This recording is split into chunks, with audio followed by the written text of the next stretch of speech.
বাইরে পড়ছিল ঝমঝম করে বৃষ্টি। আর আমাদের বাড়িতে দুদিন ধরে রান্না পুজোর খাওয়া দাওয়া চলছে।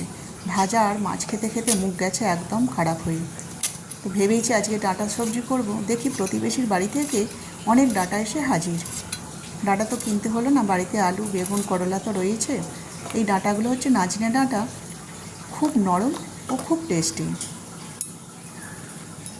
বেগুন আলু করলা সব কেটে নিলাম, কেটে ভালো করে ধুয়ে নেব। এই ডাঁটার সবজিটা এমনই না, সারা বছরই খেতে ইচ্ছা করে।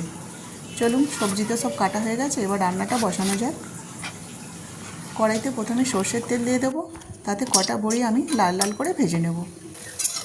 বড়িগুলো ভাজা হয়ে গেছে, এবার কেটে রাখা করলাগুলো ভেজে নেব। করলা ছাড়াও কিন্তু এই সবজিটা করা যায়। আর এই সবজিটা কিন্তু টকের ডাল দিয়ে সবথেকে বেশি খেতে ভালো লাগে।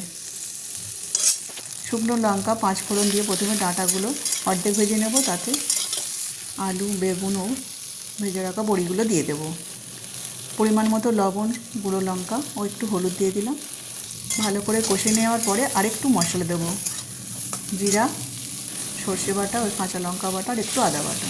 এতে খুব বেশি মশলা প্রয়োজন হয় না, অল্প মশলাতেই কিন্তু খুব টেস্টি হয়। জল দিয়ে চাপা দিয়ে দিলাম সিদ্ধ হওয়া পর্যন্ত। এই সবজিটা কিন্তু মাঝে মধ্যে খেলে মুখের স্বাদ বদলে যায়, খাবার রুচিও ফিরে আসে। করলা দিয়ে একটু চাপা দিয়ে দেবো, চাপা দিয়ে সিদ্ধ হওয়া পর্যন্ত চাপা দেব। খুব বেশি চাপা দেব না, অল্প সময় সবজিটা রেডি হয়ে যায়। যাক, আমার সবজি তো রেডি হয়ে গেছে, এবার ঢেলে নেব। চলুন, গরম গরম ভাতে এবার পরিবেশন করব। এরকম ডাঁটা আলু বেগুন করলা দিয়ে সবজি খেতে কে কে পছন্দ করেন অবশ্যই আমাকে কমেন্ট করে জানাবেন। গরম গরম ভাত নিয়ে চলে এসেছি, এবার সবজি নিয়ে পরিবেশনটা করব। ভালো লাগলে ভিডিওটি লাইক করবেন ও সাবস্ক্রাইব করে আমার পাশে থাকবেন। এবার খাওয়া যাক। সময় নিয়ে দেখার জন্য ভিডিওটি সকলকে অজস্র ধন্যবাদ জানাই।